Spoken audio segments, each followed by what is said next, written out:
Hogstye.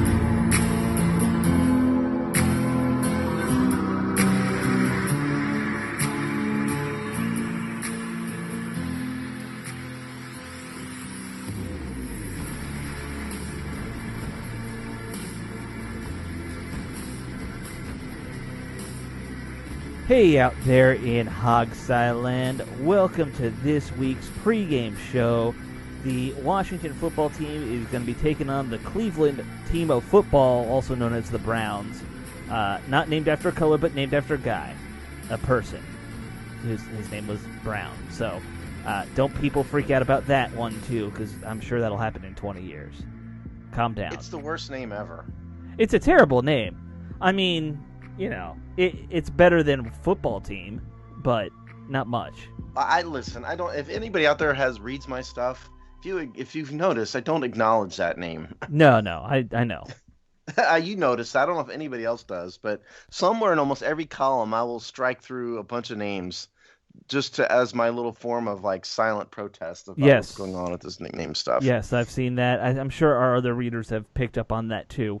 Probably. But Browns, not much better, just a smidge. I mean, at least like there's a reason for it. Like I get that. Yeah, but first of all, what kind of arrogant SOB names a team after himself? Number one. Oh, and his name was Paul Brown. I mean, you know, yeah. that's Well, who. I mean, come on. Yeah, but I mean, my goodness, it's not a nickname. That is not. It's literally not a nickname. No. It's either a color or it's a name or it's a guy's name. Right. You know, a nickname has to be something you can identify with. Well, and then they've got two different mascots now. They've got the dog and they have the elf, and that's even weirder, you know. Yeah, and they have no relation to anything. No, Unless no. Paul Brown was saying, all of these people are my children. Right. If he was that prolific at reproduction, you know, okay, fine. Well, but hey, hats off to you. That's not true. Yeah, exactly. But I'm guessing that's not true. He had a busy year right after the war. Because they're all within a couple years of each other, so that's a lot of kids. Right. Well, okay, let's get another into tropical storm, by the way, Alex, down here. Oh, you're in the middle of another one, right? Yeah, tropical storm Beta has come and gone. Beta. Okay. Yeah. It was named after your pet fish. You know. Yeah. No, it was called. This storm season's been so busy they ran out of alpha numeric name. They went all the way through Z and started over. Right. That's what it means. Yes. They were going to do something weird at one point where they weren't going to go alpha beta. They were going to like switch from male to female every time or something. I remember. That's too complicated. Yeah, it gets way too complicated. Can we just stop naming storms? Also, like they're storms.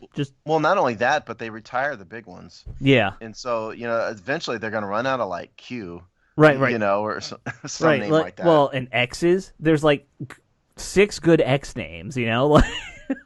Yeah, at some point, you know. Right. I don't remember any X names that have really been big storms around there here. Must have been an X name storm though, because this. Well, year... I also don't know if some of the storms if they name the Pacific ones in the same I don't think they do in that same. I don't know if they're named in the same way. If it's I don't think because there's a lot of names also that nobody ever knows about because they're way out in the Atlantic and they don't touch anybody. Right. Like we had 5 in the Atlantic at one point a few weeks ago, and only one touchdown.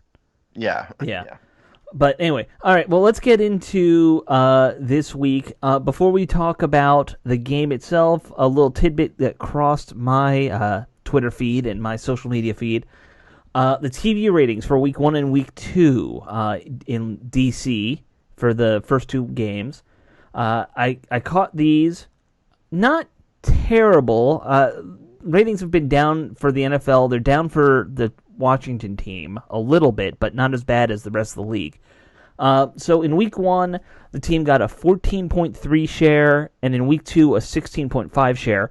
To compare that, in Week 1 versus Philly, it's nice that it's 2 games, DC, Philly, but it was a 19 share last year, and then in Week 2 versus Dallas, they had an 18.3 share.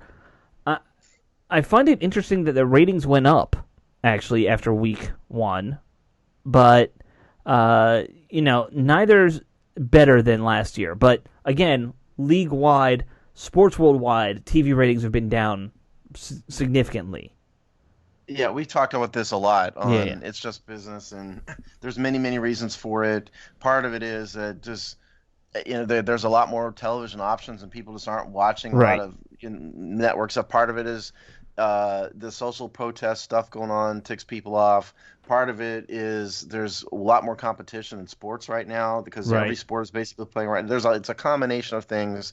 It's not just one thing. It's sort of everything put together, I think. People are getting off TV and going to Netflix and things like that more and Yeah, more, you know. yeah. And so, and the other thing is, listen, the Washington Redskins aren't popular. No. Okay, we can test to this. Our Right. audience has shrunk a lot from its heyday, and it's not because of us. It may be because of us because we suck, but odds are that's not the reason. It's just as many people are paying attention to the Washington Redskins slash Washington, whatever they are now, as they used to be, and they Right. won't until they win.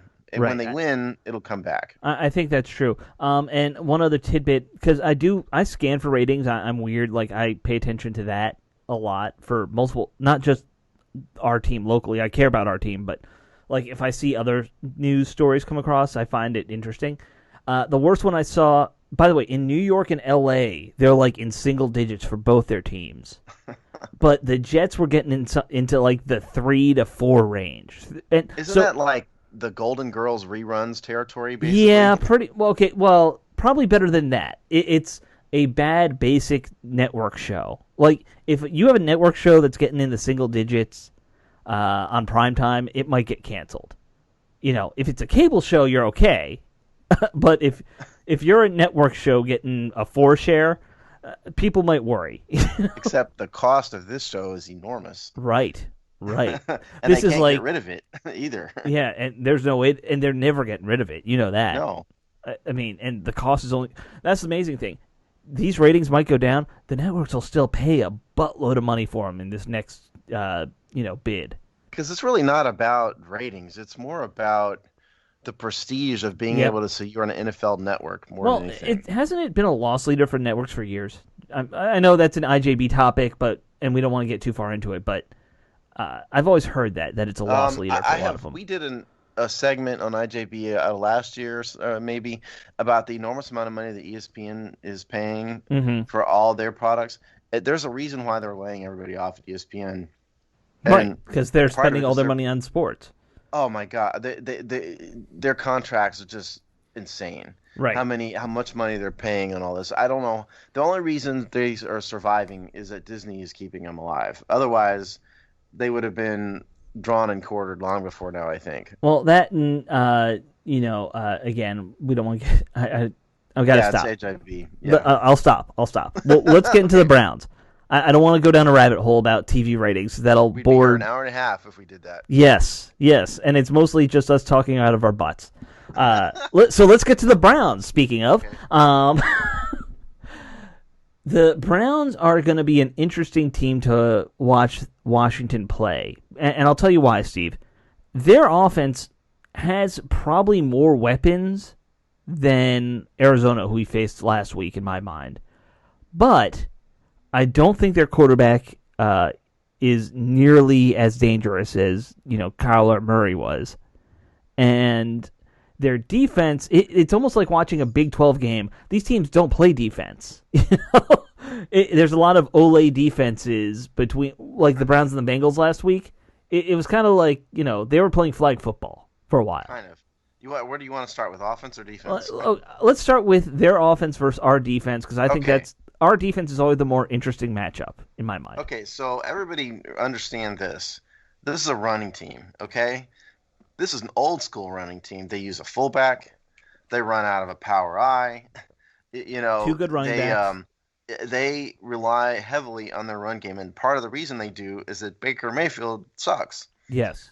Um, he's had his moments at times. He was pretty decent for a rookie in 2018. He was basically awful last year. And we're only 2 games in this year. He was bad against the Ravens, but that's the Ravens. Yeah, yeah. He looked a little better against the Different Bengals. level. But the bottom line is he and Dwayne Haskins have similar stats. Mayfield 59% completion percentage, almost 60. Quarterback rating 81.9. It's he and the weapons that Alex is alluding to, Odell Beckham Jr., Jarvis Landry, two of the best receivers in the NFL. They had David Njoku, who is a decent tight end, who's hurt and out. Austin Hooper is a replacement. Some Redskins or Washington fans were, pining away for Austin Hooper in the offseason. Right. They do have weapons, and that's just the receivers. Nick Chubb, outstanding running back. Yes. Kareem Hunt, his off the field, stuff aside, amazing weapons. So they do have weapons. They just can't put it all together. It's really weird. I don't think Baker Mayfield has a lot of chemistry with Odell Beckham for some weird reason. I don't really get why, but Mayfield isn't that accurate. He's athletic, but he doesn't use it in the same way Kyler Murray does. He uses his athleticism just to mainly as a scramble blitz avoidance thing, more so than a weapon, and he's not nearly as fast anyway. So, but they listen to some stats. Second in the NFL in rushing yards, second in the NFL in rushing yards per attempt, 28th in passing yards, 25th in passing yards per attempt. Amazing, huh? 62 rushing attempts, second in the NFL. This is a very heavy run team, okay? And if you had Nick Chubb and Kareem Hunt against a team that historically has been bad against the run like Washington, guess what we're going to see? Same thing. Yeah, it's gonna be a bit of a struggle, I think, with their run game, because it is probably the best running duo we've seen so far. Well, not even probably, without a question. Definitely. Yeah. I mean, Philly kind of does a running back by committee, or did one, and it was a bunch of so-so guys, and then, really you were just worried about Murray last week. I do worry, even though, like you said, Mayfield hasn't really gelled with Beckham. I do worry about our secondary quite a lot with these guys. Like we've seen ourselves get burned now 2 weeks in a row, at least once on a big 50+ yard deep pass. Our safeties have been weak. Our corners really just. They're good covering stuff in front of them, not so much if guys get past them. Yeah, so let's talk about the big play that's been floating around Twitter for the past 3 days, and that's the Troy Apke bust. I thought you were going to talk about the Darby bust. Well, yeah, there's that too, but we know what happened there. Yeah. Darby bit, period. Right. That's it. Now, on the Troy Apke play, so he's playing deep, and the receiver I believe it was a slot receiver, basically just runs right straight past him. Mm-hmm. And what happened, how I viewed that play is it looked like cover two. The corner, who I think was Jimmy Moreland, tried to come down and play the flats because there was the tight end that was on a out-breaking route, shallow mid-range out-breaking route into the flats. He kind of hesitated because Apke, instead of dropping back, came up immediately, and so his momentum's going forward. He's toast, one-on-one. And what you could see is Landon Collins pointing, and it looked to me like he was trying to direct Apke towards that slot receiver. Now, our buddy Nick Ackridge from PFF, who we had on the show, remember? A year ago, he looked at it differently and said that, in his view, Collins was trying to point Apke towards the tight end, which is why Apke came up. I don't buy that because it was a zone coverage, and the safety's primary role is deep. Period. At the end. Yeah, I think 90% of plays, if you get beat deep, I put it on a safety. Well, yeah, especially in a zone, like a cover two style zone. So take that for what you. That's only one play. I think it's Troy Apke is a problem, and Montevera stood up for him, and I kind of took it as he just doesn't want to bash the guy publicly, which I understand. I mean, I read what Rivera wrote, and it's not the best defense of your player. It's not like. Because did he say actually he didn't suck as much as you all thought? Yeah. Meaning he sucked a little bit, just not as bad as you guys thought. Right, just for a minute. He just sucked for a minute, guys. Come on. And that might be true, but he still sucked. And he sucked for a minute that resulted in a big gain. We have a follower on Twitter who is the biggest Fish Smithson, fan I've ever seen. And Well, he goes by Smith Fishton. Yeah, you seen that too? You seen him?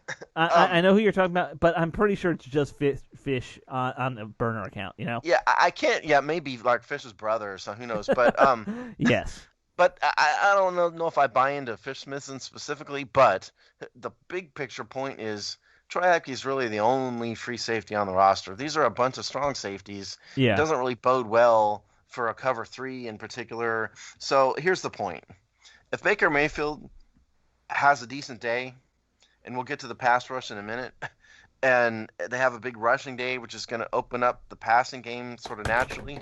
Right. Odell Beckham has been hell on Redskins defense in the past. He's burnt Josh Norman. He burnt Quentin Dunbar. Yeah. Obviously, both of whom are gone. But point is, if it goes badly, it could really go badly, even though Beckham has had by his standards, a slow year. So it just sort of depends if it's the Browns versus the Bengals when it's basically a running game and a bunch of bad defense and Mayfield isn't doing all that great. Maybe you don't see Beckham have a big day, but you could, depending on how it goes.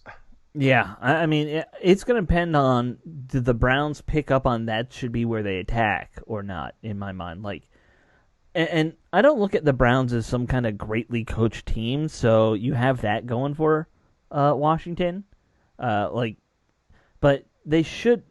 A decent coach should be able to say, "I'm just going to attack their secondary, and I'm going to attack them deep, and that's going to be how we win this game." Like that. That would be my point of attack every week against this team. Well, except when you have Nick Chubb and Kareem Hunt. Well, okay, throw through the air to get into scoring range, and then you run it down their throats, that kind of thing. That would be my plan A if I were them. But I'm not them. I don't. I do a podcast. I don't coach a football team. Yeah, it wouldn't go well if we were coaching a pro team. Because contrary to popular belief, I'd say we're decent analysts. Right. But, neither us nor the Twitter Illuminati really know even a tenth of what these coaches know and see. We can talk about the Troy Apke play or whatever, but the truth is... Well, I think you're right about most coaches. I will say that we probably are at least halfway to Jim Zorn's level. At least that one we could get there. Even Zorn can run circles around us on quarterbacking at a minimum. On quarterbacking, sure. Not on. I don't know if he could on the rest of the team. I wouldn't have called the swinging gate play twice in a row. I can tell you that. No, I wouldn't have called it once. Yeah, no. So anyway, let's get back to the Browns' offense. This is what I want everybody to remember. Right. Baker Mayfield is certainly a big name here, but understand this is a running offense with two good running backs. Yes, with two good running backs, and they kind of have a Mr. Outside and a Mr. Inside thing going. Nick Chubb is sort of your traditional, power eye, right? Let's hit the A gap, the B gap sort of player. Kareem Hunt can do all sorts of things. They use a fullback, like I said, so you're going to see a lot of that. We don't, we're going from sort of one offensive extreme to the other. Yeah, because the Arizona Cardinals played a spread offense, Texas Tech style. Constantly out of the shotgun, doing all those things. This is the opposite. This looks more like the 1975 Buffalo Bills or something. Right. I'm with you. Yeah. Although maybe the Bills, because they were always pretty air raid heavy even back then. Well, I'm just thinking it was coming to me was O.J. Simpson. Oh, sure. Might be before 75, but you get my point. That may be a bad example. But you get my point. I'm getting too old. I don't remember what O.J. played. It was before my time, but I used to know those. Before my time too. Yeah. I don't think it matters because he's in jail. He's not in jail. He's living comfortably in a $1 million house in Las Vegas. Is he out of jail? I didn't know that. He's been out for a couple of years. Oh, and a couple other stats real fast. I know we're running out of time for offense here. Sure. They're bad in the red zone. Okay. They're 29th in NFL in the red zone so far. Time of possession, they're mediocre, 28 minutes. They have not only given up 2 sacks. Okay. Now, also, remember, these stats in coming out of week 2, are not statistically all that useful right now. Remember, they played the Bengals. Well, and then they played the Ravens, and so you have one extreme to another. So sort of have to take this with a grain of salt, but this is what it is so far. So, there's good and there's bad. The good is the running, the bad is the passing, the bad is red zone. Okay. Right. Now, pass rush. last week I was advocating sort of for the pass rushers to stay home, Play contain, yeah. play contain. That's not this. No, You this know, is Baker get him. Mayfield. This, Yeah, this is get him absolutely because yeah, Baker Mayfield also gets frustrated. right. As you hit him over and over again, you're going to have a Carson Wentz situation on your hands. So He'll this fold. is the one where you want to release, Mhm. Montez Sweat and Chase Young and Ryan Kerrigan, all those guys, and have at it. You get Blitz five heavily. sacks on him and he'll fold. I think so. Yeah. I think that's kind of where he's at. And now the catch is if they go run heavy and try to avoid that with him, then it's really going to be on. It's still on your line, but it's really on the linebackers to make sure they're getting to the running backs and shutting that down as best they can. Yeah. And we haven't really been tested in that area yet, so that's going to be kind of a big question mark. Is can these guys really hold up against that kind of running attack? I mean, who are our linebackers? Yeah, You know, Bostic and Pierre Lewis. Pierre Lewis. I Yeah. mean, It's these dicey. yeah, that's what I'm saying. I mean, Pierre Lewis had a pretty good game. He did. He's Last played week, well but the last 2 weeks. yeah, but I don't know. You're right in that we haven't really been tested. We'll see, Right. how they do. I can't. It's really sort of hard to predict because neither the Cardinals weren't a traditional running team, Murray aside, No. and the Eagles. We saw how they did. Right. Right. You know. Yeah. All right. I don't know. Do we want to go to the Washington offense versus this defense? Yes, of course we do. Yeah. Isn't this what we're supposed to be doing here on our little show? So 2 weeks of struggles. This, in my mind, Haskins needs to come into this game saying this is where I need to get right and show that I can actually produce. Because if he struggles versus this defense, then I'm really starting to panic a little more. Because at least in my mind, this is the softest defense you've faced so far, and it might be one of the softest you faced all year. Um, yeah, I mean, the Ravens put up what 35 points, I think, Something like 38 that, points yeah. maybe against them. It was a And cakewalk for them. surprisingly enough, Lamar Jackson did not run a bunch against them. It was really all air yards. He had 275 air yards. But listen, I guess I should have made this point in the offensive section too. The Browns make mistakes. Right. They have a ton of penalties already. They are 29th in NFL, or 31st in NFL in penalties, 29th in turnovers. Baker Mayfield's thrown a couple interceptions. They've had a couple fumbles. They've had a bunch of drives killed with penalties. And so this is a game where Washington needs to take advantage of all that stuff. They can't get turnovers and then go 3-and-out and punt, here. Right. From a defensive perspective, the Browns have been frighteningly, weirdly good against the rush. Fifth in rushing yards per attempt. They're only giving up 3.3 yards per attempt rushing. Weird. Isn't it weird? That is a little surprising. Yeah, and they've got some talent. This defense has talent. It's another. They're a very. If you watch their defense, it's a very bland defense. It's almost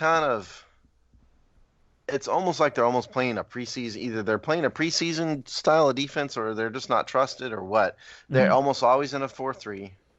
They usually rush 4. They're dropping back into cover 2. It's not anything that's surprising here, but they have talent.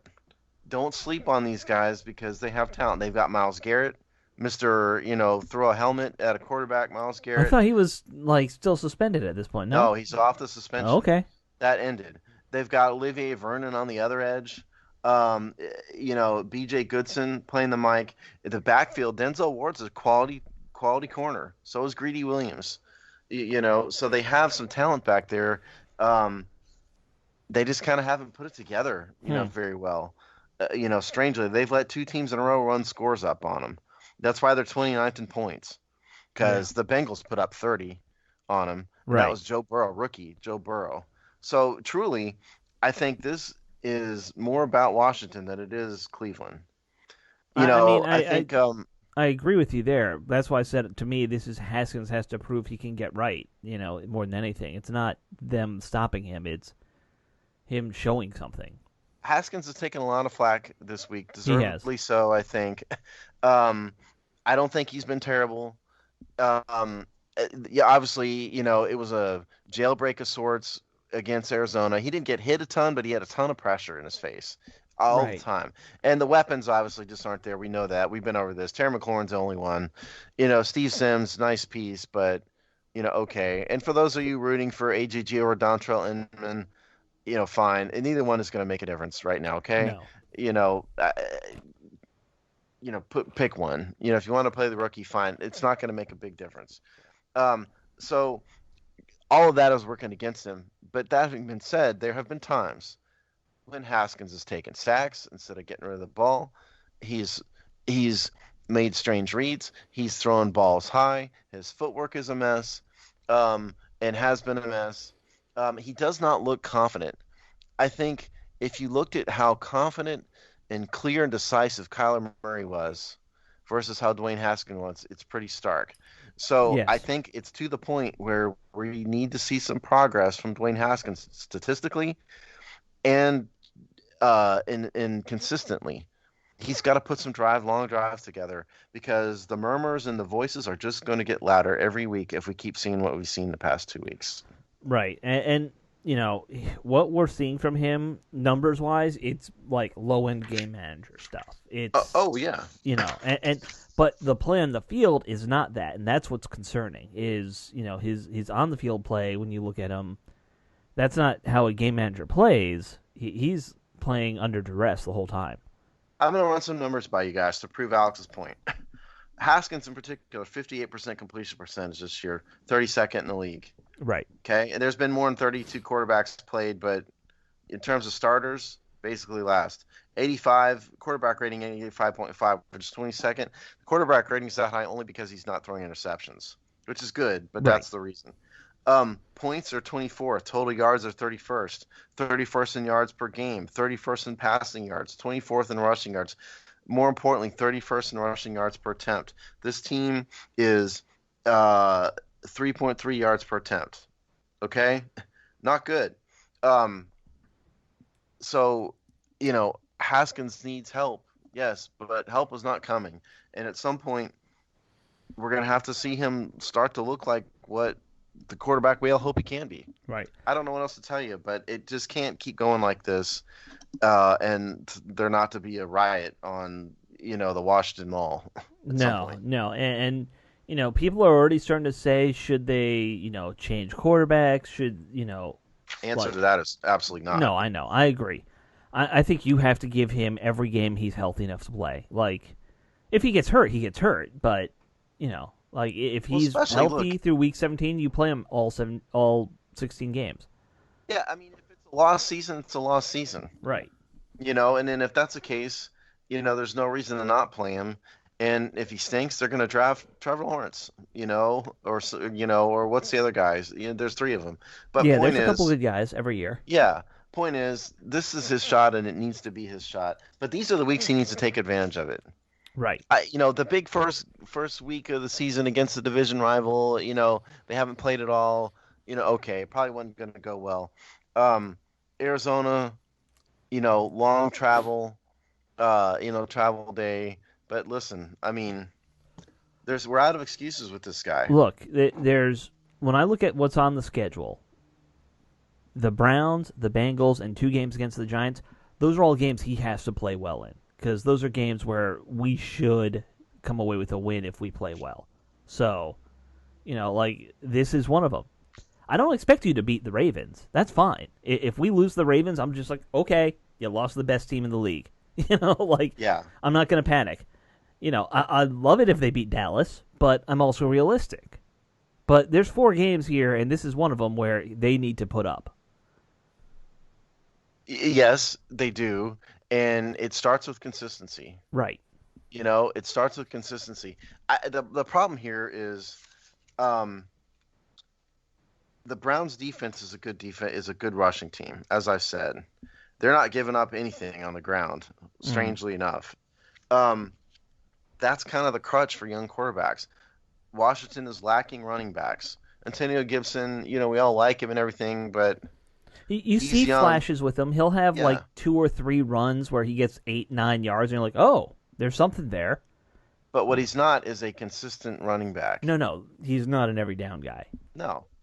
No, and so a lot of this is going to fall on Dwayne Haskins, particularly this week, particularly against the Browns, who have this so far this year been softer against the pass than they have against the run. Speaking of So every what?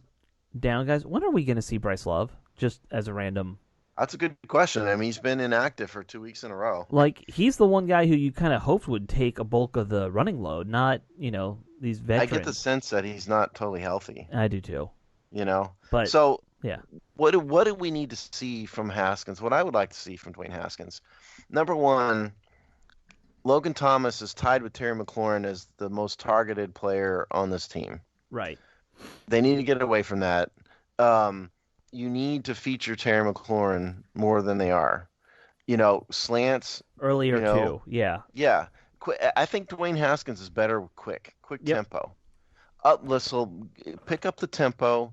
Um, I don't want to raise shades of Gruden, but maybe what you need: quick slants, quick hitches, quick outs, get rid of the ball quickly, fewer seven-step drops, and the offensive line, hasn't been great, and now they're missing Brandon Scherf for at least the next 3 weeks. By the way, I meant to mention that. So the oh deal with yeah, Scherf, they put him on IR. This year's rules are different than any other year because of the coronavirus nonsense, and so he has to be out 3 weeks, and then after the 3 week point, they can let him practice, and then they will have another 3 weeks to decide whether or not they will bring him on to the active roster. So right. basically, that takes them through. They can extend this if they bring him, but make him practice right at the 3 week point. They will have up through the bye week to decide whether to play him again. So that's the deal with Scherf. But point is, now Wes Schweitzer is starting for him, I Right. think. It's not a good line. No, and you got Myles Garrett, Right. and Olivier Vernon, who are talented guys in their own right. So the offense needs to be quicker. You I can't have think the seven-step drops. I think you gotta keep him in gun. Run a lot of mesh concept. I know you Mhm. pointed that out when he was drafted. That he Yeah. really did well with that in college. Yep. And we don't see enough of that. You don't see guys doing crossing routes very often on this offense so far. Yeah, you don't. Jay Gruden loved it. Right. Um, Look, I still believe in Dwayne Haskins. I don't. I think I come across as pretty negative on him, just in the the takeaways columns and I stuff. think we all like to be critical. That's kind of part of doing You the have to be show. honest. He Yeah. hadn't been good, but I still believe in him because I saw it in film in college, and it wasn't just he was at Ohio State and had better talent, which he did, but he was legitimately in command. He Right. looked confident. He looked crisp. He was accurate. Yes, he had his problems, um, but he was an outstanding quarterback in college. I still believe he can get there, but he's not really being set up for success. I don't like the way Scott Turner's called the offense. I No. think Scott is trying to force in the Carolina system into a group of players that isn't Carolina, and that's really hurting him. I think Scott has been not good so far. So they really need to sort of focus on helping Dwayne succeed. And to me, what that is, assuming the running game isn't going to work very well, because it probably won't. That is quick passes, Yep. shotgun, quick outs, quick hits. Get him moving. Get him getting rid of the ball quickly. That's what we need against the Cleveland Browns. I think so, and I hope that because it sounds like these coaches aren't obtuse about this. They've hinted that they know this offensive plan they had isn't working so far. So hopefully they kind of look at it and say, all right, what is working? What can we do? Because I think even though the weapons aren't there, I think you can build a semi-functional NFL offense with what you have. You just need to figure out what these guys do well and execute. Yeah, You know, yeah, that's it. Sims is And the not offensive used line, enough. Also, yeah, and the offensive line is gonna. I mean, it can't be a jailbreak no, again. And they're swimming uphill a little bit with the talent level and all that. But they're just gonna have to figure it out because if the offensive line is terrible, even the quick passing game isn't gonna help all that no, much. You no. know, You're right. weirdly enough, Morgan Moses has been good. Moses has been Who knew? solid. Chase has been solid. At times, Yeah, even he's been giving up, some on pass rushing. yeah. I mean, look, the whole interior's kind of been iffy, which has worried me a lot. Scherf was not playing well before he got hurt. No, oh no. Wes No, I Martin don't think he was either. was better last week, but his first week was bad. So. Yeah, the next year's draft, we'll get to the draft later, obviously, but next year's draft, they need to draft multiple offensive linemen. Yeah, we got 3 months till we should really start talking draft. Well, maybe. It depends on how they do. Yeah, that's true. That's true. If they lose 4 or 5 in a row, we may start talking draft early. Yeah. I hope not. I don't want to do that again. We've been through this every year, Alex. Come on. There was only 1 year since we've done this show that hasn't been that way. Well, no. The first 2 years they went 9-7 and then 8-7-1. So those 2 years, I would say. Okay, it's 2 years. Oh, forgive me. Yeah. Then 7-9, then 3-13, and now we're at 1-1. Okay. You got me. Sorry. Yes. Hopefully we can get, +1. Let's get a 4-12 or something, Better than last year. It can't be 13-3 again or 3-13 again. I would kill for a 13-3 season. I would literally go out and find orphans and sacrifice them to an animal god or something. Let's not go quite that far, bro. All right, fine. 1991, the last one. Of those type seasons. Okay, let's do predictions and wrap this thing up. This is short since it's just the two of us. All right. Well, it's not that short. Aren't we over? Well, we're over time, but no, I'm saying the predictions won't take long. In terms of my prediction, I have a little bit of conflict going on in my head because on one part of me wants to support my original season prediction we did 3 weeks ago in which I said they're going to beat Cleveland. But the realist in me and the pessimist in me says that I'm fooling myself. And so the question is, do I support my own prediction or do I just be honest? And I have to go with the be honest side, all right, unfortunately. So I'm going to contradict myself, and I'm going to say that Cleveland wins this game. I don't think they're going to score a ton of points because, although I shouldn't say they scored 35 last week against the Bengals. So they'll probably shoot. I'm going to say 31-20. 31-20. 31-20. Yikes. Yeah. All right. I'm going to be the optimist here because I think our defense can get the better of Mayfield like we did versus Wentz. I'm going to predict this is, we will win this based off a defensive turnover for a touchdown. And I say the Washington football team wins this 24-17. Okay. I hope you're right. Yeah. I hope I'm right. Because we do want wins on this show. We really do want to win. Right. We want this team to win. It just doesn't look all that likely. That's all I'm saying. No, I'm probably going to have more egg on my face than you will. But I'm going to hope that I'm right. Defensive touchdown gets us, the go-ahead score, 24-17. All right. Thank you all for listening to this week's preseason show. Oh, you got something? I just want to, by the way, mention Rob Henson is still alive. Yes. He's not dead. He hadn't dropped off the face of it. He just, he's got stuff going on work-wise and whatnot that during the week is tough. So, right. But he's not, or he's around. Don't worry, he'll be back. And he also has to work weekends, which is why he's missing a lot of weekend shows. So he's just got a tough schedule right now, but he's still around, and hopefully we get him back on for some shows. If not, maybe he's just an off-season guy for us. I don't know. We'll find out. We'll be flexible because he's an actual player. So he knows more than we do. Yes, he does. All right, guys. Hope you all enjoyed this week's show, and we'll see you after the game.